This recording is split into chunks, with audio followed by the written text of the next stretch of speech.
Hello guys, मैं पीयूष आप सबका स्वागत करता हूं आपके अपने यूट्यूब चैनल एसोसिएट लर्निंग पर।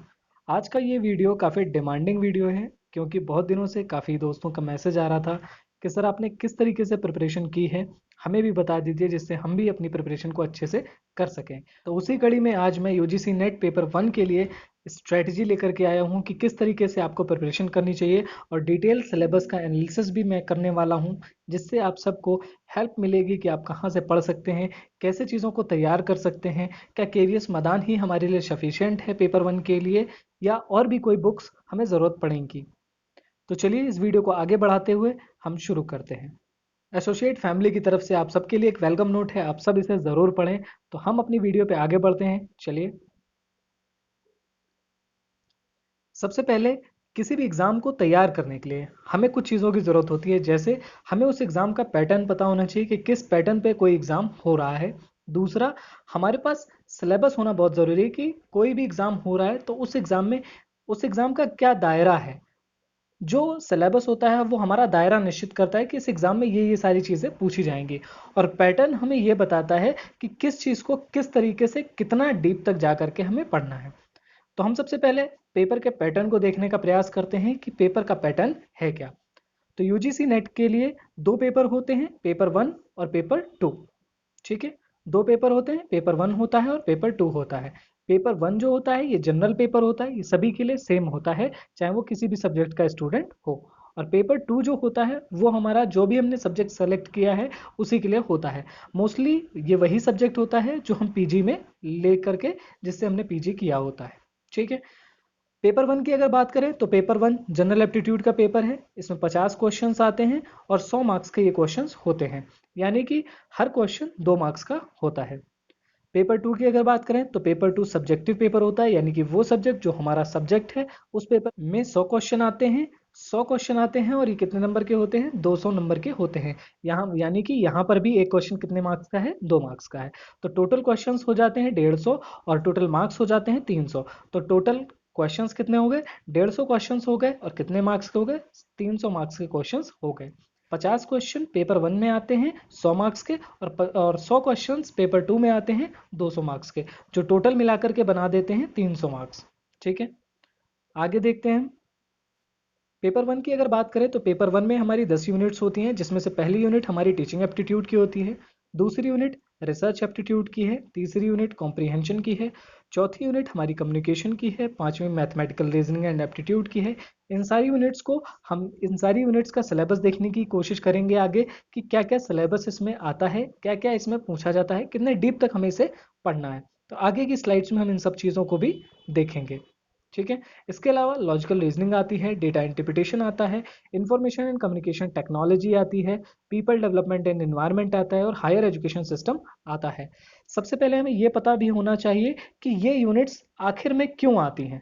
सबसे पहले अगर हम बात करें टीचिंग एप्टीट्यूड की, तो टीचिंग एप्टीट्यूड क्यों आता है? क्योंकि बेसिकली ये जो एग्ज़ाम है, मोस्टली लोग इसके बाद क्या करते हैं, असिस्टेंट प्रोफेसरशिप ज्वाइन करते हैं, जिसमें हमें टीचिंग करनी होती है। इसलिए टीचिंग एप्टीट्यूड का होना एक स्टूडेंट में बहुत ज़रूरी होता है अगर वो नेट का एग्ज़ाम क्वालिफाई कर रहा है। कुछ लोग रिसर्च की फील्ड में जाते हैं, इसलिए रिसर्च एप्टीट्यूड का आना भी ज़रूरी होता है। कॉम्प्रिहेंशन हमें मदद करता है, जो भी डाटा हमने कलेक्ट किया है उस डेटा को हम किस तरीके से समझते हैं, उसमें भी ये हमारी हेल्प करता है।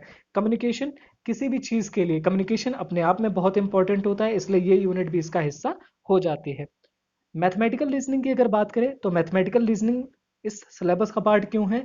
ये इसलिए पार्ट है क्योंकि बहुत सारा डेटा जो हमें प्राप्त होता है वो मैथमेटिकल फॉर्म में होता है। उस मैथमेटिकल फॉर्म से हम उसको राइटिंग फॉर्म में लेकर के आते हैं, इसलिए हमें मैथमेटिकल रीजनिंग की भी ज़रूरत पड़ती है। ठीक है, लॉजिकल रीजनिंग की बात करें, बहुत सारा डेटा हमें ऐसा भी प्राप्त होता है जो आसानी से, जिसको हम डिकोड नहीं कर सकते।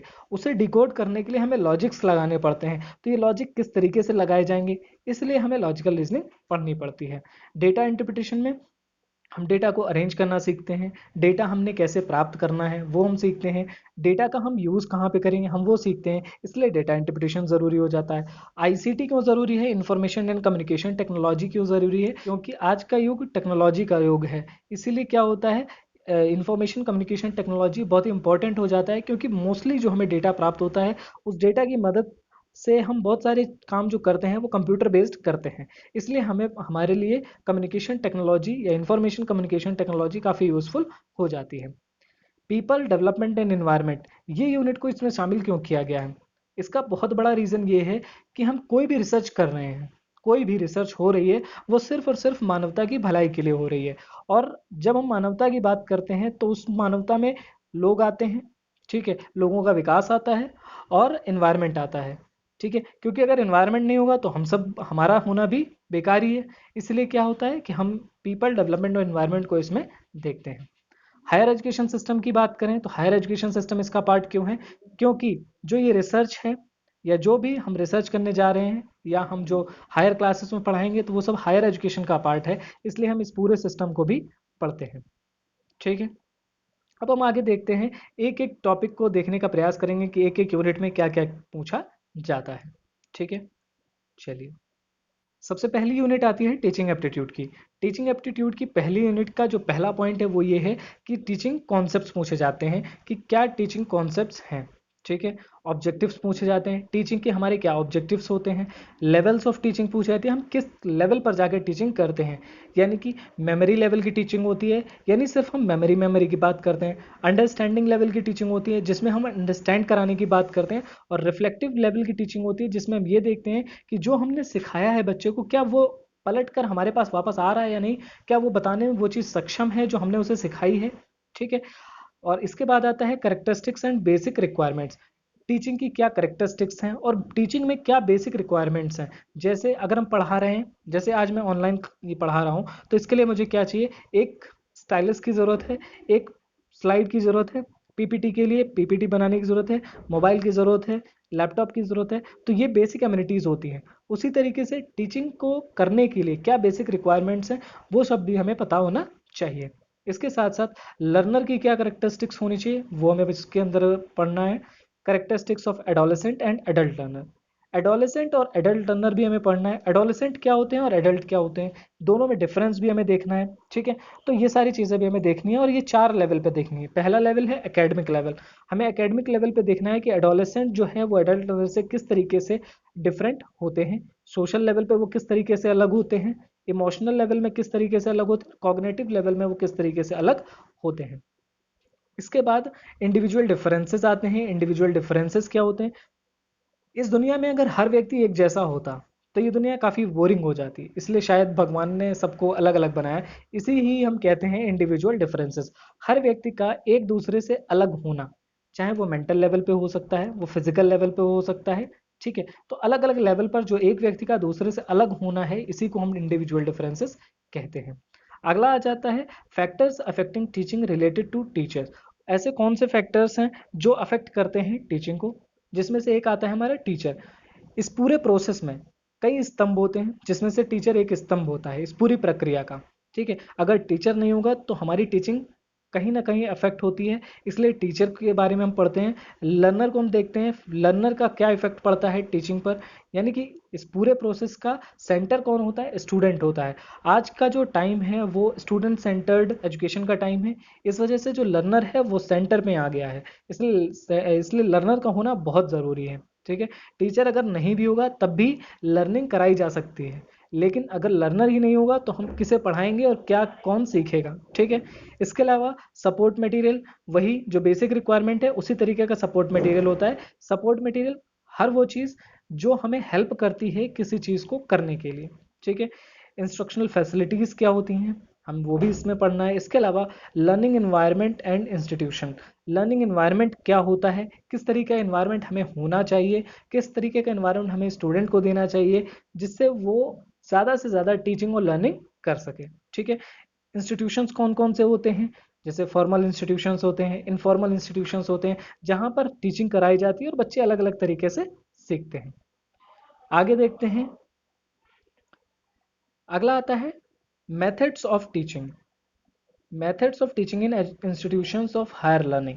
ठीक है, क्योंकि हम हायर लर्निंग मतलब हायर एजुकेशन का पार्ट होने जा रहे हैं, इसलिए हमें यह भी देखना ज़रूरी है कि किस तरीके के मेथड्स का प्रयोग किया जाता है हायर लर्निंग में। ठीक है, क्योंकि स्कूल लेवल पे जो जिस तरीके से लर्निंग कराई जाती है उस लेवल उस तरीके से हायर लेवल पे लर्निंग नहीं कराई जा सकती, और जिस तरीके से हायर लेवल में लर्निंग कराई जाती है उस तरीके से हम छोटे बच्चों को नहीं पढ़ा सकते।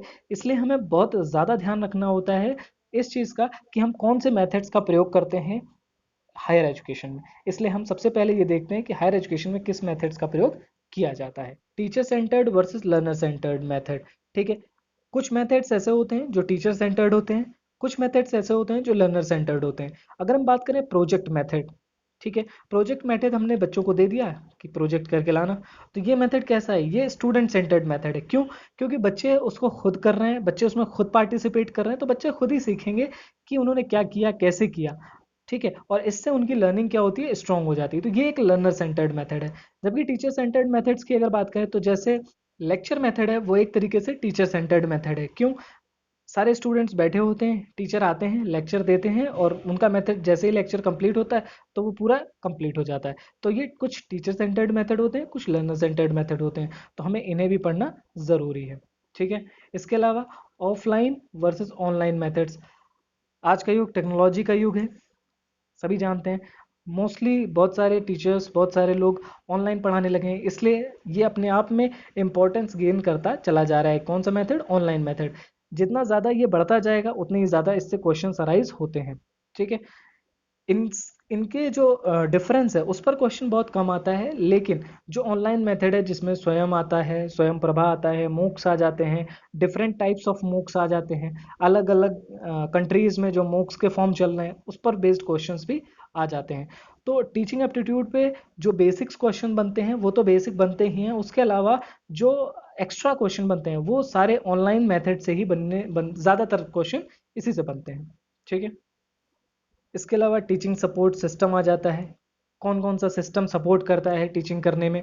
ठीक है, ट्रेडिशनल टाइम पर हम किन किन चीज़ों का प्रयोग करते थे, फिर मॉडर्न टाइम में हम किन का प्रयोग करने लगे, क्योंकि अब आईसीटी बेस्ड होने लगा है, तो आईसीटी के टाइम पर हम किन चीज़ों का इस्तेमाल करते हैं। अगर हम एग्जाम्पल की बात करें तो ट्रेडिशनल मेथड में हम चौक और बोर्ड का इस्तेमाल करते थे किसी भी चीज़ को समझाने के लिए। मॉडर्न टाइम जब आया तो हमने इस्तेमाल करना शुरू कर दिया, टेप रिकॉर्डर शुरू कर दिया, इसके अलावा टेलीविज़न का प्रयोग भी शुरू कर दिया। ठीक है, धीरे धीरे हम डिजिटलाइज होना शुरू हो गए। लेकिन अब जब आईसीटी का युग आ चुका है तब हम क्या करते हैं, डिजिटल बोर्ड्स का इस्तेमाल करते हैं। ठीक है, स्क्रीन का इस्तेमाल करते हैं, डिजिटल स्क्रीन का इस्तेमाल करते हैं, तो इस सारी चीज़ों का प्रयोग बढ़ता जा रहा है। तो ये सारी क्या हो जाते हैं, टीचिंग सपोर्ट सिस्टम में आ जाते हैं। अगली यूनिट आ जाती है इसमें इवेल्युएशन सिस्टम। इवेल्युएशन सिस्टम की ज़रूरत क्यों है? भाई जब टीचिंग होगी, ठीक है, लर्निंग होगी, तो कुछ ना कुछ उसका एंड प्रोडक्ट निकलेगा ना। तो एंड प्रोडक्ट ही क्या कहलाता है, इवेल्युएशन सिस्टम कहलाता है। कोई भी बच्चा जब आया था और जब बाहर जा रहा है इस पूरे सिस्टम से, तो उसके अंदर क्या परिवर्तन आया, बस इसी परिवर्तन को देखने के लिए इवेल्युएशन कराया जाता है। ठीक है, इवेल्युएशन में हमें क्या पढ़ना है, elements and types of evaluation. ठीक है, एलिमेंट्स क्या होते हैं इवेल्युएशन के, किन किन एलिमेंट्स को हम देखते हैं इसके अंतर्गत, हमें वो पढ़ना है। और इवेल्युएशन कितने टाइप का होता है हमें वो पढ़ना है। जैसे अगर हम बात करें इवेल्युएशन के टाइप की, तो डायग्नोस्टिक हो गया, रेमेडियल हो गया। ठीक है, तो इस तरीके के जो इवेल्युएशन होते हैं, प्लेसमेंट इवेल्युएशन होता है। ठीक है, इवेल्युएशन कई तरीके का होता है, सीसी पैटर्न पे बेस्ड इवेल्युएशन होते हैं। ठीक है, तो इवेल्युएशन के जो टाइप होते हैं वो सारे भी हमें इसमें पढ़ने हैं। ठीक है, इवेल्युएशन इन चॉइस बेस्ड क्रेडिट सिस्टम। ठीक है, ये एक नया सिस्टम लॉन्च किया गया है, सीबीसीएस। ठीक है, चॉइस बेस्ड क्रेडिट सिस्टम, ये इसे लॉन्च किया गया है, और ये आजकल बहुत ही पॉपुलर होता जा रहा है समय समय के साथ में। नई एजुकेशन पॉलिसी 2020 में आई है, वो इस पर काफ़ी फोकस करती है। ठीक है, तो ये काफ़ी इंपॉर्टेंस गेन करता जा रहा है, इसलिए हमें इसे भी पढ़ना है इसमें। ठीक है, इसके अलावा कंप्यूटर बेस्ड टेस्टिंग, कंप्यूटर से किस तरीके से टेस्ट लिए जाते हैं, ऑनलाइन टेस्ट होते हैं, ऑनलाइन एग्जाम्स होते हैं, तो इन सब में कंप्यूटर का बहुत बड़ा रोल है, तो उन सब चीज़ों को भी हमें इसमें पढ़ना है। इसके अलावा इनोवेशन इन इवेल्युएशन सिस्टम, इसके अलावा इनोवेशन लगातार हो रहे हैं, इनोवेटिव इंडिया है हमारा, तो इनोवेशंस लगातार होते जा रहे हैं। नई एजुकेशन पॉलिसीज में भी ऐसे कई तरीके के इनोवेशंस की बात की गई है। ठीक है, जिसमें से एक सीबीसीएस भी है। इस ये काफ़ी पहले आया था, लेकिन अब इस ये इंपॉर्टेंस गेन करता जा रहा है। ठीक है, आगे बढ़ते हैं अब हम इसमें। अगली यूनिट आ जाती है रिसर्च एप्टीट्यूड की। इसमें हमें क्या पढ़ना है, सबसे पहले रिसर्च। रिसर्च का मीनिंग क्या होता है, रिसर्च के टाइप्स क्या क्या होते हैं, करेक्टरिस्टिक्स क्या होती हैं रिसर्च की, ये सारी चीज़ें हमें इसके अंतर्गत पढ़नी है। पॉजिटिविज्म अप्रोच क्या होती है, पोस्ट पॉजिटिविस्ट अप्रोच क्या होती है, ये सब भी हमें इसमें पढ़ना है। ठीक है। मेथड्स ऑफ रिसर्च क्या है, कौन कौन से मेथड्स का प्रयोग किया जाता है रिसर्च को करने में, एक्सपेरिमेंटल मेथड क्या होता है, डिस्क्रिप्टिव मेथड क्या होता है, हिस्टोरिकल मेथड क्या होता है, क्वालिटेटिव एंड क्वांटिटेटिव मेथड्स क्या होते हैं। तो ये सारी चीज़ें भी हमें इसमें देखनी होती हैं। ठीक है। स्टेप्स क्या होते हैं, किस तरीके से रिसर्च हमारी चलेगी, क्या ऐसा होगा कि कोई भी चीज़ हम लेकर के आए और हमने डायरेक्ट बता दिया कि ये हो गया, ऐसा तो नहीं होता है। भाई कोई चीज़ लाए, वो पूरे प्रोसेस से गुजरती है, तो वही प्रोसेस ही क्या कहलाते हैं, स्टेप्स कहलाते हैं। उस पूरे प्रोसेस को ही हम क्या कहते हैं, स्टेप्स। कोई चीज़ शुरुआत से लेकर के एंड प्रोडक्ट तक जो पहुंची है, उसी को हम क्या कहते हैं, स्टेप्स ऑफ रिसर्च। ठीक है। अब जब रिसर्च कंप्लीट हो गई, तो रिसर्च कंप्लीट करने के बाद हम थीसिस लिखेंगे या आर्टिकल लिखेंगे। कोई भी चीज़ जब हम कर लेते हैं, तो उसके बाद हम रिसर्च पेपर या फिर आर्टिकल लिखते हैं या थीसिस लिखते हैं। ठीक है। तो इसका स्टाइल क्या होगा, फॉर्मेट क्या होगा, किस चीज़ का, जो आर्टिकल थीसिस लिखेंगे उसमें हम जो रेफरेंसेस देंगे या जो फॉर्मेट होगा उसका, या जिस तरीके की स्टाइल का प्रयोग किया जाएगा, एपीए स्टाइल का प्रयोग किया जाएगा या अन्य किसी स्टाइल का प्रयोग किया जाएगा, ये सब क्या है, तो वो सब भी हमें रिसर्च एप्टीट्यूड के अंतर्गत ही सीखना होता है। ठीक है। इसके बाद application of ICT in research, ये बहुत इंपॉर्टेंट है। क्यों? क्योंकि आईसीटी हर यूनिट में आपको देखने को मिलेगी, एक ये कॉमन टॉपिक है जो हर हर उसमें देखने को मिलेगा। ठीक है। आईसीटी का इस्तेमाल रिसर्च में क्या होता है, टीचिंग में क्या होता है, आईसीटी में तो उसका इस्तेमाल है ही है। ठीक है। तो ये सारी चीज़ें, इसलिए आईसीटी हमें बहुत ज़्यादा हेल्पफुल भी होता है और ये हर यूनिट में पूछा जाता है। ठीक है। और लास्ट में इस यूनिट में आ जाता है रिसर्च एथिक्स। रिसर्च एथिक्स क्या होते हैं, क्या आपने कोई रिसर्च की, क्या वो रिसर्च पूरी तरीके से सच है, क्या आपने उसमें सच लिखा है या उसमें झूठ बता दिया है, आपने डेटा चोरी करके तो नहीं लिख दिया। बस यही सारी चीज़ें क्या कहलाती, एथिक्स। ठीक है। वो जो मॉरल साइंस के लेसन हमें बचपन में पढ़ाए जाते हैं, बस उन्हीं का पालन यहाँ पर करना है, एक तरीके से ये समझ लीजिए। ठीक है। तो इसको हम क्या कहते हैं, रिसर्च एथिक्स। ठीक है। अगली यूनिट हमारी आ जाती है कॉम्प्रिहेंशन की। कॉम्प्रिहेंशन में हमें सिर्फ और सिर्फ पैसेजेस देखने हैं। पैसेजेस को तैयार हम कैसे कर सकते हैं, पैसेजेस को तैयार करने के लिए हम सिर्फ बैक ईयर पेपर सॉल्व कर सकते हैं। बैक ईयर पेपर किसी भी एग्जाम के आप लगा सकते हैं, चाहे वो सी टेट के लगा लें, यूपी टेट के लगा लें, किसी भी एग्जाम में जिसमें कॉम्प्रिहेंशन पूछे जाते हैं, आप उस एग्जाम के कॉम्प्रिहेंशन का मतलब जो है वो कर सकते हैं, प्रैक्टिस उससे कर सकते हैं आसानी से। क्योंकि कॉम्प्रिहेंशन, मोस्टली जो कॉम्प्रिहेंशन होता है वो करंट इश्यूज पर बेस्ड आता है। ठीक है। और अगर आपने बहुत सारे पैसेजेस की प्रैक्टिस कर रखी है, तो आपको उस पैसेज को सॉल्व करने में कोई दिक्कत नहीं होगी। ठीक है। अगली यूनिट आ जाती है कम्युनिकेशन। तो कम्युनिकेशन में क्या है, पहला आ जाता है कम्युनिकेशन मीनिंग। कम्युनिकेशन का मीनिंग क्या होता है, कितने टाइप्स का होता है कम्युनिकेशन, करेक्टरिस्टिक्स क्या होते हैं कम्युनिकेशन की। ठीक है। मतलब क्या मैं जैसे आपसे बात कर रहा हूँ तो ये क्या हो गया, ये कम्युनिकेशन की करेक्टरिस्टिक्स है क्या, नहीं। कम्युनिकेशन के कुछ तरीके होते हैं, किस तरीके से कम्युनिकेशन होगा उसी को हम क्या कहते हैं, करेक्टरिस्टिक्स कहते हैं। ठीक है। अगला आ जाता है इफेक्टिव कम्युनिकेशन क्या होता है। भाई कोई कम्युनिकेशन हो रहा है, क्या वो सही से हो रहा है, ठीक है, क्या उसका तरीका सही है, जो बात मैं बोल रहा हूँ वही बात सामने वाले को समझ में आ रही है, अगर जो मैं बोल रहा हूँ वही सामने वाले को समझ में आ रहा है, तो ये क्या हो जाता है, इफेक्टिव कम्युनिकेशन हो जाता है। अगर मान लीजिए मैं बताना कुछ चाहता हूँ, सामने वाला समझ कुछ और रहा है, तो यहाँ पर नहीं, हमारा इफेक्टिव कम्युनिकेशन नहीं होगा। कम्युनिकेशन हो रहा है क्योंकि बातें तो मैं उससे बता रहा हूँ, लेकिन कम्युनिकेशन इफेक्टिव नहीं हो रहा है क्योंकि जो बात, डिजायर्ड प्रोडक्ट जो मैं उस तक पहुंचाना चाहता हूँ या जो बात मैं उसे बताना चाहता हूँ, वो बात वो नहीं समझ रहा है, कोई अन्य बात वो समझ रहा है। ठीक है। इसलिए इफेक्टिव कम्युनिकेशन का होना बहुत ज़रूरी है। क्यों? नेट के एग्जाम में कम्युनिकेशन का मेन रोल इसलिए आ जाता है, जब हम किसी डेटा को लेते हैं तो वो डेटा हमसे क्या कहना चाहता है, क्या हम वही समझ रहे हैं या नहीं समझ रहे हैं। क्योंकि डेटा हमें कैसा मिलता है, वर्बल डेटा भी मिल जाता है, नॉन वर्बल डेटा भी मिल जाता है। तो कैसे हम उस चीज़ पर विश्वास करेंगे, ठीक है, कि जो वो कह रहा है वही मैं समझूं, इसीलिए हमें कम्युनिकेशन भी इसमें पढ़ाया जाता है। ठीक है। इसके अलावा इंटरकल्चरल एंड ग्रुप कम्युनिकेशन की भी बात यहाँ पर की जाती है। ग्रुप कम्युनिकेशन क्यों? क्योंकि बहुत सारी जो रिसर्च होती है, वो हर रिसर्च कमरे के अंदर नहीं होती है। बहुत सारी रिसर्च ऐसी होती हैं जो फील्ड पर होती हैं, और फील्ड पर आपको कभी एक व्यक्ति भी मिलेगा, कभी पूरा ग्रुप भी मिलेगा, समूह में रिसर्च की जाती है, तो इसलिए ग्रुप कम्युनिकेशन इंपॉर्टेंट हो जाता है। अगर बात करें इंटरकल्चरल की, तो हर बार ऐसा भी नहीं होगा कि आपको अपने ही कल्चर के लोग मिले, है ना? तो दूसरे कल्चर के भी लोग मिलते हैं, तो आप उनसे किस तरीके से तालमेल बिठाएंगे, इसलिए इंटरकल्चरल कम्युनिकेशन को भी समझना हमारे लिए ज़रूरी हो जाता है। क्लासरूम कम्युनिकेशन, क्लासरूम कम्युनिकेशन क्यों इंपॉर्टेंट है? क्योंकि आगे चल कर के हम असिस्टेंट प्रोफेसर बनेंगे, तब हमें क्लासरूम में ही जाना है। भले ही बच्चे बड़े हैं, लेकिन कम्युनिकेशन तो तब भी होगा ना। तो कम्युनिकेशन जब होगा तो हमें क्लासरूम कम्युनिकेशन समझना होगा, इसीलिए हम यहाँ पर क्लासरूम कम्युनिकेशन भी समझते हैं। ठीक है, अगला आ जाता है बैरियर्स टू इफेक्टिव कम्युनिकेशन। क्या बैरियर्स हो सकते हैं इफेक्टिव कम्युनिकेशन के? अगर हमें पता हो कि मैं जो बात बता रहा हूँ सामने वाला वो बात नहीं समझ पा रहा है और इसका ये कारण है, तो मैं उसे दूर करके अपनी बात को उसे समझा सकता हूँ। ठीक है, वो सारे हर्डल्स जो आपकी बात को सामने वाले तक पहुंचाने में बाधा प्रकट करते हैं, उनको क्या कहते हैं? बैरियर्स कहते हैं। ठीक है, और इफेक्टिव कम्युनिकेशन तभी हो सकती है जब ये सारे बैरियर्स क्या कर दिए जाएं? दूर कर दिए जाएं। ठीक है, अगला आ जाता है mass media and society, technology का युग और मास मीडिया।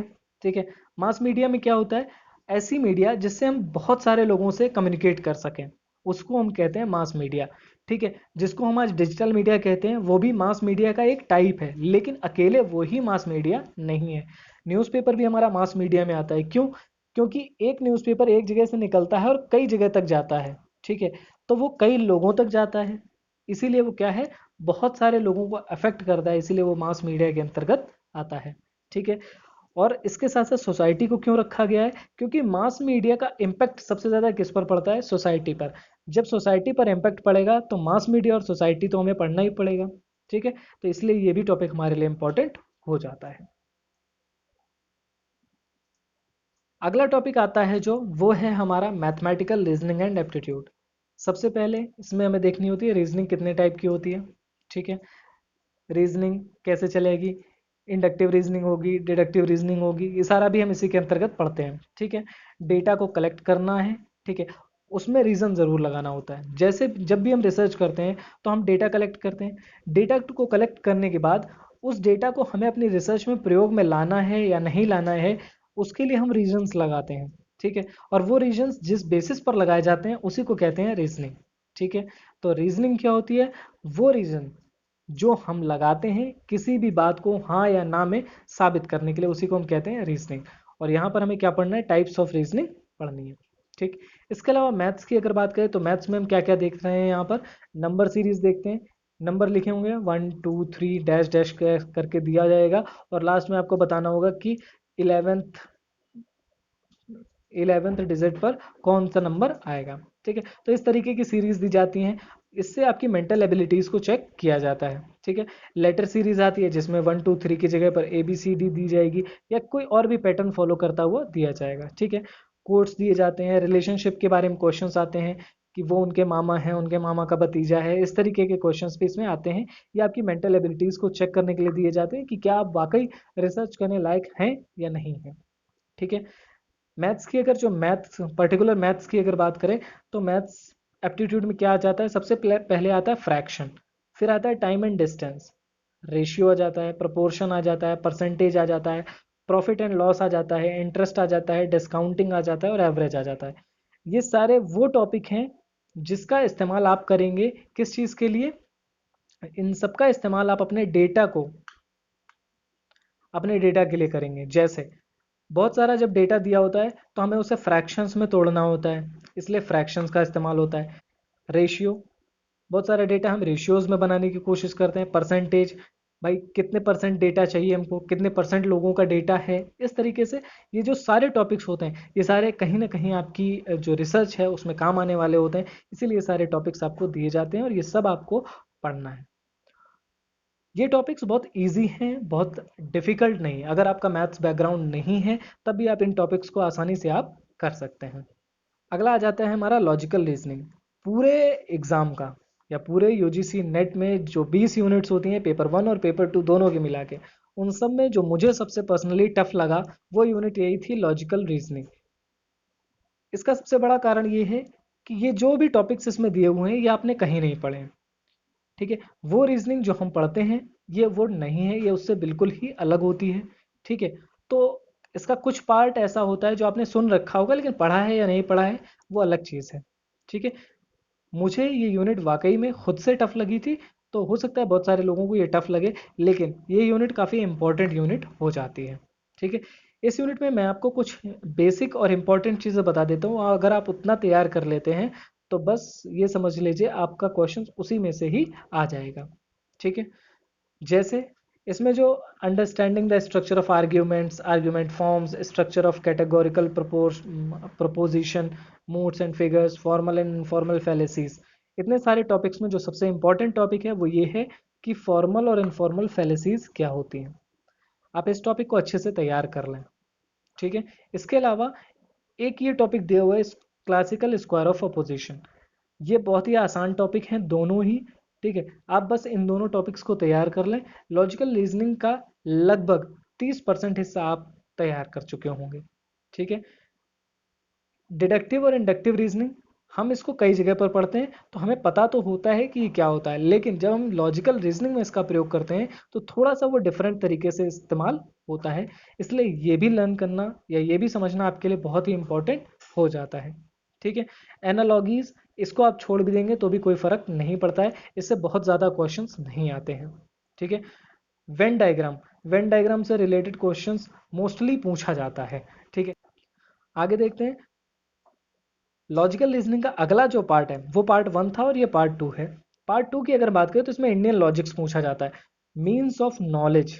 ठीक है, इंडियन लॉजिक्स में जो मीन्स ऑफ नॉलेज है, यानी किस तरीके से हम किसी नॉलेज को या किसी भी इंफॉर्मेशन को देखते हैं, लेते हैं और फिर उसे अपने मतलब दिमाग में सेट करने का प्रयास करते हैं, वो सारी चीज़ें इसमें आ जाती हैं।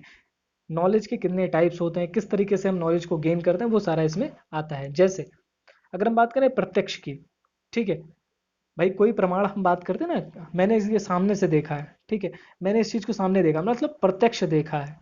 ठीक, तो एक प्रत्यक्ष तरीके से हम प्रमाण दे सकते हैं, अनुमान लगा सकते हैं यार वहां ऐसा हुआ था। ठीक है, तो अनुमान लगा सकते हैं, उपमान दे सकते हैं, जैसे कंपेयर करते हैं यार पिछली बार ऐसा हुआ था कि पिछली बार जब मैं मेरे दोस्त ने फोन किया था तो ऐसी घटना घट गई थी, इस बार उसने यही बात बोली तो हो सकता है ऐसा हो जाए। तो ये क्या हो गया, कंपेयर कर रहे हैं हम पिछली सिचुएशन को नई सिचुएशन के साथ में। ठीक है, शब्द होते हैं, अर्थपत्ति होता है, हेत्वाभास होता है, तो ये सारे क्या होते हैं, नॉलेज के प्रमाण के टाइप होते हैं। ठीक है, तो ये सारे भी पढ़ने बहुत इंपॉर्टेंट, इससे एक क्वेश्चन हमेशा आ जाता है।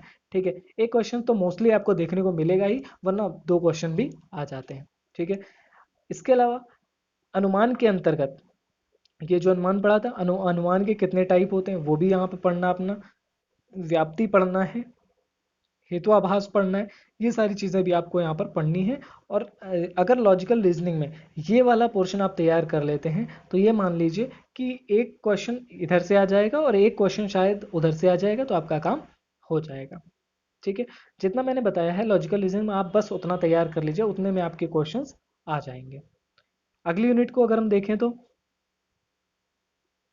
अगली यूनिट आती है डेटा इंटरप्रिटेशन की। ठीक है, डीआई इसमें सिंपल सी बात आती है कि डीआई क्या होता है। ठीक है, डीआई और मैथमेटिकल रीजनिंग जो इसके पहले की पहले वाली यूनिट थी, ठीक है, अगर हम इन दोनों को कंपेयर करें तो हम देखते हैं कि जो मैथमेटिकल रीजनिंग वाली यूनिट थी, ठीक है, अगर हम उसे अच्छे से तैयार कर लेते हैं तो डीआई का कोई भी क्वेश्चन अगर आता है, ठीक है, उसे हम आसानी से सॉल्व कर सकते हैं। जैसे उसमें परसेंटेज था, एवरेज था, रेशियो था। ठीक है, और डीआई के जितने भी क्वेश्चंस बनते हैं वो इन्हीं तीनों के आसपास घूमते हुए नजर आएंगे आपको। कभी आपको से बोलेगा कि इसका कितने परसेंट है, कभी बोलेगा इसका एवरेज कितना है। ठीक है, रेशियो निकालना इनके इनके बीच का। तो बहुत ही आसान सा क्वेश्चन होता है और डीआई सबसे आसान आती है पूरे नेट के पेपर में, सबसे आसान। अगर इसको आपने डिकोड कर लिया तो मतलब ये समझ लीजिए आपके 10 नंबर फ्री के हैं। ठीक है, इसमें आपको टेबल चार्ट मिल सकता है, ये जो चार्ट के टाइप्स लिखे हुए हैं, बार चार्ट, हिस्टोग्राफ, ठीक है, पाई चार्ट, टेबल चार्ट और लाइन चार्ट, यहाँ पे लाइन चार्ट है। ठीक है, तो ये चार्ट आपको देखने को मिलेंगे, जैसे ये इस तरीके से है और यहाँ पर आपको बार चार्ट दे दिया। ठीक है, किसी कंपनी की प्रोडक्शन को लेकर के दे दिया, यहाँ पर ईयर दे दिया मेंशन करके और यहाँ पे प्रोडक्शन दे दिया।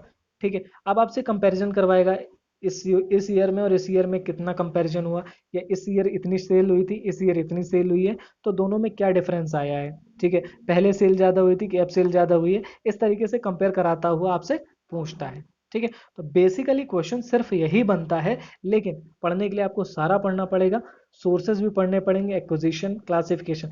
ये सिर्फ थ्योरेटिकल पार्ट है, इसको आप अगर एक बार पढ़ लेंगे तो बहुत ज़्यादा इसमें नहीं आता है। ठीक है, क्वांटिटेटिव और क्वालिटेटिव डेटा क्या होता है, इसको तो मैं अभी बता देता हूँ। क्वांटिटेटिव डेटा वो होता है जिसमें हमारे पास डेटा किस फॉर्म में होता है, मैथमेटिकल फॉर्म में होता है।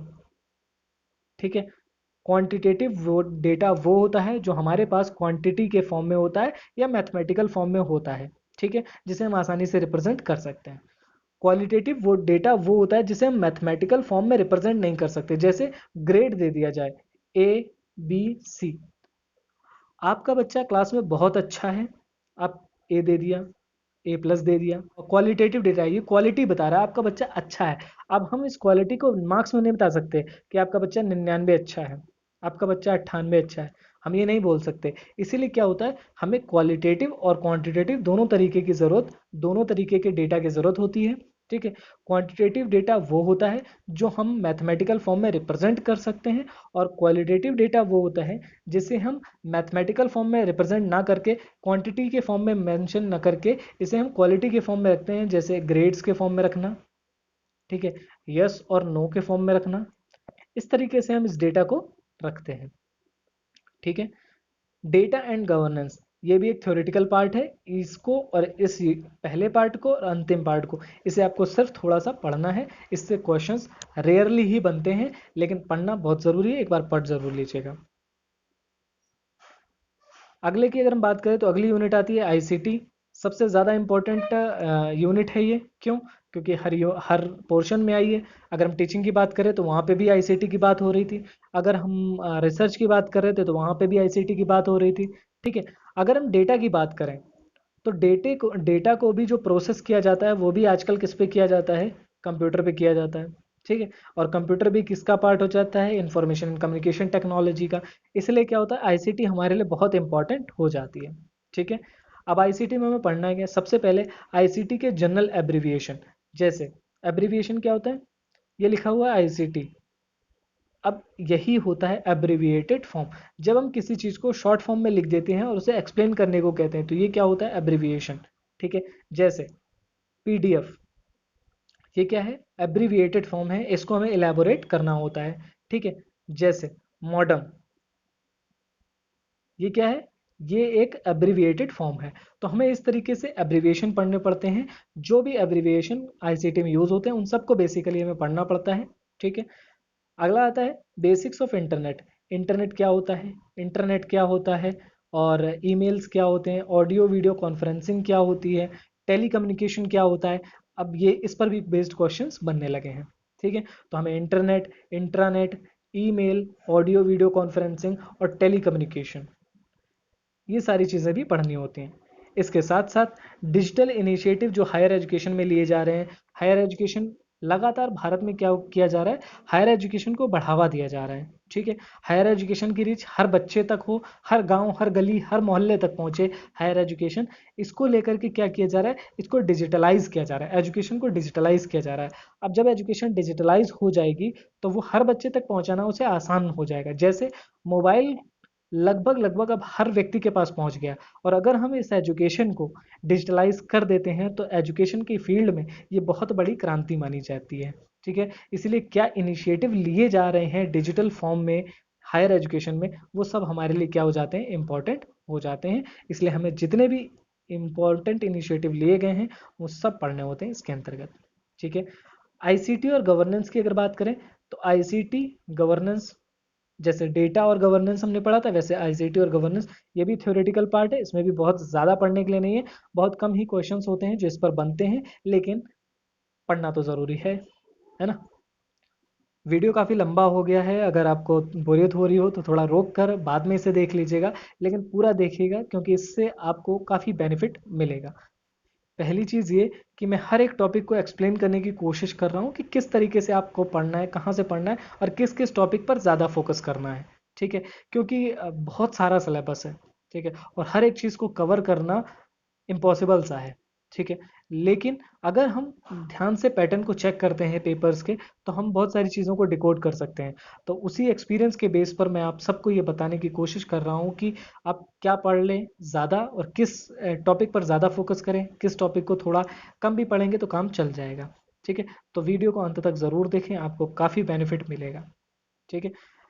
पीपल डेवलपमेंट एंड एनवायरनमेंट, जैसा कि हमने बात की थी कि इस यूनिट को क्यों जोड़ा गया। कोई भी रिसर्च हो रही है वो क्यों हो रही है, मानवता की भलाई के लिए। और मानव एनवायरनमेंट का पुराना रिश्ता है, और जब रिश्ता पुराना है तो फिर, है ना, तो ख्याल तो रखना ही पड़ेगा। तो देखते हैं इसमें कौन कौन से टॉपिक्स को हमें पढ़ना है। सबसे पहले अगर हम बात करें तो इन्वायरमेंटल इश्यूज कौन कौन से हैं, लोकल लेवल पे किस तरीके के इश्यूज होते हैं, रीजनल लेवल पे किस तरीके के इश्यूज होते हैं, और ग्लोबल लेवल पर किस तरीके के इश्यूज होते हैं। बेसिकली आज का जो टाइम ग्लोबल युग है, इसीलिए क्या हो जाता है, लोकल इश्यूज भी ग्लोबल हो जाते हैं और रीजनल इश्यूज भी ग्लोबल बन जाते हैं। ठीक है। क्योंकि इन्वायरमेंट एक ऐसा हॉट टॉपिक बन गया है आज के समय में। इन्वायरमेंट क्या हो गया है, पॉल्यूशन इतना ज़्यादा हो गया है, बहुत सारी चीज़ें हैं जो इन्वायरमेंट को लगातार इम्पेक्ट कर रही हैं।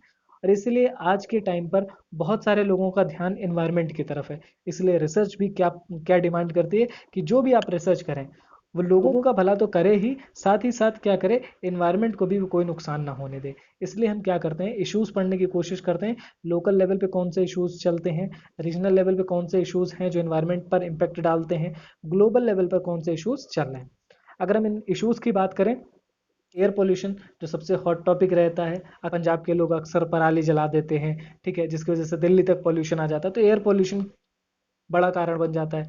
वाटर पोल्यूशन, बहुत सारे लोगों को अभी तक, भारत को आज़ाद हुए लगभग 75 साल से ऊपर हो गया है, और अभी तक लोगों तक स्वच्छ पानी नहीं पहुंचा, तो ये भी अपने आप में एक बड़ी समस्या है।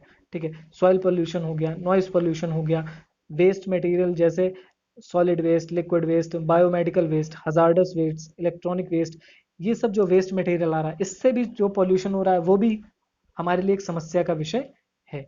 ठीक है। Climate change and it's socio economic and political dimension. Climate change जो हो रहा है लगातार, ठीक है, हमारी जो एक्टिविटीज़ हैं उनकी वजह से जो भी क्लाइमेट में चेंज आ रहे हैं, ठीक है, उनका सोशियो इकोनॉमिक एक्टिविटीज़ पर क्या इम्पैक्ट है, और पॉलिटिकल डायमेंशन क्या है उसका, ये सारी चीज़ों पर बेस्ड भी क्वेश्चन हमसे पूछे जाते हैं। अगर हम बात करें किस तरीके के क्वेश्चंस पूछे जाते हैं, तो आईएसए, आप सबने इसका नाम सुना होगा, इंटरनेशनल सोलर अलायंस। ठीक है। लगातार हम देख रहे हैं कि जो भी हमारा फॉसिल फ्यूल है, ठीक है, फॉसिल फ्यूल एक ना एक दिन क्या होगा, ख़त्म हो जाएगा। ठीक है, सबको पता है कि फॉसिल फ्यूल एक दिन ख़त्म हो जाएगा। तो इसी को लंबे समय तक चलाने के लिए हम अल्टरनेट मेथड्स को ढूंढ रहे हैं। वो उसी का एक इनिशिएटिव क्या है, इंटरनेशनल सोलर अलायंस। ठीक है। इसमें भारत का बहुत मेजर रोल है। ठीक है। तो इस तरीके के हमें इश्यूज भी पढ़ने होते हैं इन्वायरमेंट में। ठीक है। अगला आ जाता है नेचुरल हजार्ड्स एंड डिजास्टर्स। ठीक है। जिस तरीके से अगर हम बात करें तो जो सुनामी आती है, ठीक है, भूकंप आते हैं, 2015 का जो भूकंप आया था नेपाल में, तो इन सब डिजास्टर से भी हम किस तरीके से बच सकते हैं। ठीक है। क्या हम कोई ऐसा चेक एंड बैलेंस अपना सकते हैं जिससे हम इन्वायरमेंट को और लोगों को दोनों को खुश रख सकें। इस तरीके की चीज़ों को भी हमें यहाँ पर पढ़ना होता है। मिटिगेशन स्ट्रेटजीज, किस तरीके से हम बच सकते हैं, कोई डिजास्टर आने वाला है तो हम उसके लिए क्या क्या प्रयोग करते हैं। जैसे भारत इनसैट का प्रयोग करता है। ठीक है। इनसैट सैटेलाइट है, इनका प्रयोग किया जाता है किसी भी जो बदलाव हो रहा है, मौसमी बदलाव हो रहा है, उसको जानने के लिए बदलाव को, इन सब सैटेलाइट्स का प्रयोग आजकल किया जा रहा है। ठीक है। इसके अलावा इन्वायरमेंट में हमें और क्या पढ़ना है, इन्वायरमेंटल प्रोटेक्शन एक्ट पढ़ना है, national action plan on climate change पढ़ना है कि क्लाइमेट चेंज जो हो रहा है उस पर भारत की क्या रणनीति है। नेशनल एक्शन प्लान का मतलब क्या हो जाता है, यानी भारत की क्या रणनीति है इस पर, ठीक है, क्लाइमेट चेंज पर। तो वो भारत ने जो रणनीति बनाई है हमें वो भी पढ़नी है। इसके अलावा इंटरनेशनल लेवल पर क्या एग्रीमेंट्स हो रहे हैं, ठीक है, उन सारे एफर्ट्स को, जैसे मॉन्ट्रियल प्रोटोकॉल हो गया, ठीक है, रियो समिट हो गई, कन्वेंशन ऑन बायोडाइवर्सिटी हो गया, क्योटो प्रोटोकॉल हो गया, पेरिस एग्रीमेंट हो गया 2015 का, ठीक है, इंटरनेशनल सोलर अलायंस, ठीक है, आईएसए जिसकी अभी हमने बात की। तो ये सारे जो जो भी इंटरनेशनल लेवल पर एग्रीमेंट्स हो रहे हैं, जो भी एफर्ट्स लिए जा रहे हैं इन्वायरमेंट को बचाने के लिए, ठीक है, तो इन सब को भी हमें पढ़ना होता है पीपल डेवलपमेंट एंड इन्वायरमेंट में। बहुत ही इजी यूनिट है, आप इसे आसानी से कवर कर सकते हैं। तो अगला आ जाता है हायर एजुकेशन। हायर एजुकेशन की अगर बात करें तो हायर एजुकेशन बहुत ही सिंपल यूनिट है। मोस्टली वो जो बच्चे जो हिस्ट्री के हैं उनके लिए इसमें काफ़ी हेल्पफुल साबित होता है, क्योंकि कुछ टॉपिक्स इस यूनिट में ऐसे हैं जो हिस्ट्री में भी कॉमन हो जाते हैं और इसमें भी कॉमन से नज़र आते हैं। जैसे अगर हम बात करें institutions of higher learning and education in ancient India, ठीक है। जब हम इसकी बात करते हैं तो इसमें हम क्या क्या पढ़ते हैं? सबसे पहले हम पढ़ते हैं वैदिक एजुकेशन। वैदिक एजुकेशन, वैदिक एजुकेशन का मतलब क्या हो गया? वैदिक काल में शिक्षा कैसी थी, हम सबसे पहले वो पढ़ने का प्रयास करते हैं। उसके बाद बौद्ध काल आता है। बौद्ध काल, बौद्ध काल में शिक्षा में क्या क्या परिवर्तन आए, किस तरीके से शिक्षा दी जाने लगी, ठीक है। उसके बाद क्या आता है? मुस्लिम काल आता है। तो मुस्लिम काल में किस तरीके की शिक्षा दी जाने लगी, वो सब हम यहाँ पर पढ़ते हैं। फिर इसके बाद हम बात करते हैं किस चीज़ की? जब भारत में अंग्रेज आए तो अंग्रेजों ने भारत में एक नए तरीके की शिक्षा का प्रसार किया, फिर हम वो पढ़ते हैं। तो ये सारी चीज़ें हम किस में पढ़ते हैं? कुछ चीज़ें हम यहाँ पे पढ़ लेते हैं और कुछ चीज़ें हम इस वाले टॉपिक पे पढ़ते हैं। इसके बाद जब भारत आज़ाद हो गया वो हम यहाँ पर पढ़ते हैं, पोस्ट इंडिपेंडेंस इंडिया, ठीक है। हायर लर्निंग, हायर एजुकेशन के फील्ड में क्या क्या किया गया पोस्ट इंडिपेंडेंस के बाद में, हम वो सारी चीज़ें यहाँ पर पढ़ते हैं। यहाँ पर सबसे पहले जो कमीशन बनता है वो कौन सा बनता है? राधा कृष्णन कमीशन, ठीक है। राधा कृष्णन कमीशन से शुरुआत होती है और लास्ट में अभी जो पॉलिसी आई है 2020 की, ये लेटेस्ट पॉलिसी है एजुकेशन के फील्ड में। तो इसमें हायर एजुकेशन को लेकर के भी कुछ बातें की गई हैं, इसलिए यहाँ तक हमें सारा पढ़ना है। यानी भारत की आज़ादी से लेकर के आज तक जो कुछ भी हुआ है हायर एजुकेशन में, वो सब हम इसी पॉइंट के अंतर्गत पढ़ते हैं, पोस्ट इंडिपेंडेंस इंडिया के अंतर्गत, ठीक है। इसके अलावा oriental, conventional, non conventional learning programmes कौन कौन से चलाए जाते हैं, ओरिएंटल प्रोग्राम्स क्या होते हैं, कन्वेंशनल प्रोग्राम्स क्या होते हैं, नॉन कन्वेंशनल प्रोग्राम्स क्या होते हैं, किस तरीके से ये आगे बढ़ाए जाते हैं, ठीक है, कौन कौन से हैं, हमें वो सब भी इसके अंतर्गत पढ़ना होता है, ठीक है। Professional, technical, skill based education, higher education जो यूनिट है ये मोस्टली फैक्चुअल यूनिट है। कैसी है? Factual unit. इस पर ज़्यादातर जो क्वेश्चंस बनते हैं वो फैक्चुअल क्वेश्चंस होते हैं। इस यूनिट, लगभग पूरी यूनिट को सिर्फ याद ही करना होता है, ठीक है। लास्ट वाला जो ये जो पॉइंट है, पॉलिसीज, गवर्नेंस एंड एडमिनिस्ट्रेशन, पिछले अगर हम 2-3 साल के पैटर्न को पेपर के देखें तो इस यूनिट से क्वेश्चंस बहुत ही रेयरली बना है। अगर किसी में बन गया हो तो बन गया हो, अदरवाइज इस यूनिट से, इस पॉइंट से कोई भी क्वेश्चन नहीं बन रहा है। इसलिए इस पॉइंट को पढ़ने की कोई आवश्यकता नहीं है। बाकी आप सारी यूनिट्स को आसानी से पढ़ सकते हैं और ये जो यूनिट है काफ़ी फैक्चुअल यूनिट है, ठीक है। अब बात करते हैं बुक्स की, कौन कौन सी बुक्स हमें पढ़नी चाहिए। क्या केवीएस मदान से हम अकेले पढ़ सकते हैं? क्या केवीएस मदान हमारे लिए सफिशिएंट है? तो इसका जवाब है, हो भी सकती है और नहीं भाई। क्यों? ऐसा ऐसा मैं इसलिए कह रहा हूँ क्योंकि मैं अगर अपनी बात करूँ तो मैंने केवीएस मदान से कुछ टॉपिक्स पढ़े, कुछ टॉपिक्स मैंने इग्नू के नोट से पढ़े, ठीक है, और बाकी कुछ टॉपिक्स मैंने इंटरनेट से सर्च कर करके पढ़ लिए, ठीक है। तो ये आपकी नीड के ऊपर है कि आपकी नीड कैसी है। अगर आपको बेसिक्स पता है कुछ चीज़ों को, जैसे अगर हम इन्वायरमेंट की बात करें तो आपको एयर पोल्यूशन, वाटर पोल्यूशन, अगर पोल्यूशन के बारे में तो आप 6 से लेकर लगातार पढ़ते चले आ रहे हैं, ठीक है। अगर आपको ये सब पता है तो बहुत ज़्यादा पढ़ने की ज़रूरत नहीं है। लेकिन जो एयर पोल्यूटेंट्स होते हैं, एयर क्वालिटी इंडेक्स क्या होता है, इस तरीके के जो टॉपिक्स हैं, ये इन्वायरमेंट में लगातार परिवर्तन हो रहा है। इसके लिए आप क्या कर सकते हैं? केवीएस मदान से भी पढ़ सकते हैं। अगर केवीएस मदान में नहीं आपको समझ में आता है तो आप मार्केट से इन्वायरमेंट की कोई भी एक बुक ले लीजिए, इन्वायरमेंट की कोई भी आप बुक ले सकते हैं। आप बिल्कुल फ्री हैं, इन्वायरमेंट का कोई भी टॉपिक ऐसा नहीं है जो उस बुक से बाहर हो जाए। आप उसमें जो भी क्वेश्चंस दिए हैं आप उनसे ही पढ़ सकते हैं, ठीक है। इसके बाद अगर बात करें इग्नू के नोट्स की, इग्नू के नोट्स से आप क्या पढ़ सकते हैं? तो इग्नू के नोट्स की अगर बात करें तो इग्नू के नोट्स में हम दो चीज़ें पढ़ सकते हैं। जैसे हायर एजुकेशन का बहुत सारा पार्ट उसमें दिया हुआ है, क्योंकि बीएड का जो पाठ्यक्रम है उसमें दिया हुआ है। इसके अलावा अगर आप हायर एजुकेशन के जो टॉपिक्स हैं उन टॉपिक्स को डायरेक्टली सर्च करते हैं इंटरनेट पर इग्नू के नोट्स डाल करके, तो आपको सीधे क्या मिल जाएंगे, और सीधे से नोट्स मिल जाएंगे, आप उनसे डायरेक्टली पढ़ सकते हैं। जैसे हायर एजुकेशन में, जैसे मैं आपको दिखा देता हूँ, ये वाला जो टॉपिक था, institutions of higher learning and education in ancient India, ये वाला जो टॉपिक है, और ये evaluation of higher learning and research in post independence India, ये दोनों टॉपिक आपको इग्नू में आसानी से मिल जाते हैं और बहुत ही ईजी लैंग्वेज में, हिंदी इंग्लिश दोनों में अवेलेबल हैं, आप उससे आसानी से पढ़ सकते हैं, ठीक है। तो लास्ट में सब पूरे अपने लेक्चर को समअप करते हैं। तो एक बार फिर से मैं पूरी चीज़ को कवर कर देता हूँ कि क्या क्या हमें इसमें देखना है। सबसे पहले हमने इसमें देखा कि 10 यूनिट्स में ये हमारा पेपर बटा हुआ होता है। Teaching aptitude, research aptitude, comprehension, communication, mathematical reasoning and aptitude, logical reasoning, data interpretation, information and communication technology, people development and environment, higher education. इन 10 यूनिट्स में हमारा सिलेबस जो है वो बटा हुआ है। इसके साथ साथ ठीक है, मोस्टली हर यूनिट से 5 क्वेश्चंस आने की संभावना होती है, लेकिन ऐसा बहुत कम होता है कि 5 क्वेश्चंस आए। ठीक है, जैसे रिसर्च से कभी कभी 7 से 8 क्वेश्चंस भी पूछ लेता है। ठीक है, जिस यूनिट से फिक्स है वो है डेटा इंटरप्रिटेशन। डेटा इंटरप्रिटेशन से हमेशा से 5 क्वेश्चंस पूछे जाते रहे हैं और 5 ही पूछे जाएंगे। ठीक है, तो इन 10 यूनिट्स में आपका सिलेबस बटा हुआ है। 10 यूनिट में से मिल करके आपसे कितने क्वेश्चंस पूछे जाएंगे? 50 क्वेश्चंस पूछे जाएंगे। और हर क्वेश्चन के कितने मार्क्स हैं? 2 मार्क्स का एक क्वेश्चन है। ठीक है, हमने सबसे पहले ये देखा। इसके बाद हमने देखा टीचिंग एप्टीट्यूड आपके सिलेबस का पार्ट क्यों है, क्यों हमें टीचिंग एप्टीट्यूड पढ़ना है और क्या क्या इसमें पढ़ना है, कितने डीप जा करके पढ़ना है, वो सारी चीज़ें मैंने आपको बता दी हैं। ठीक है, टीचिंग एप्टीट्यूड में हमने सारा देख लिया है। और सबसे इंपॉर्टेंट पार्ट जो है वो आईसीटी का है। आईसीटी का इस्तेमाल हम किस तरीके से कर रहे हैं टीचिंग एप्टीट्यूड में, रिसर्च एप्टीट्यूड में, हायर एजुकेशन में, वो सारी चीज़ें इंपॉर्टेंट हो जाती हैं। ठीक है, रिसर्च एप्टीट्यूड इसके बाद आता है। रिसर्च एप्टीट्यूड में हमने बात कर ली क्या क्या हमें पढ़ना है और क्या क्या हमें छोड़ देना है।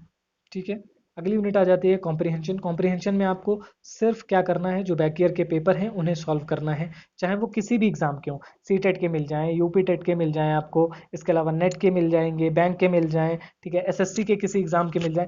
किसी भी एग्जाम के आपको अगर कॉम्प्रिहेंशन मिल जाते हैं, आप उसको आसानी से सॉल्व कर लीजिए, कोई दिक्कत नहीं आएगी। उन्हीं में से कोई एक पैसेज देखने को नहीं मिलता है। क्यों? क्योंकि जो भी कॉम्प्रिहेंशन बनता है वो किससे बनता है? करंट टॉपिक से बनता है। इसलिए कोई भी पुराना तो देखने को आपको नहीं मिलेगा। ठीक है, आप सिर्फ इसकी प्रैक्टिस कर सकते हैं। ठीक, अगली आती है कम्युनिकेशन। सबसे इजी यूनिट है, कम्युनिकेशन आसानी से हो जाती है और इससे मोस्टली क्वेश्चंस जितने भी आते हैं वो मोस्टली सही होते हैं, गलत बहुत ही कम होते हैं। ठीक है, इसके बाद अगली यूनिट आ जाती है मैथमेटिकल रीजनिंग।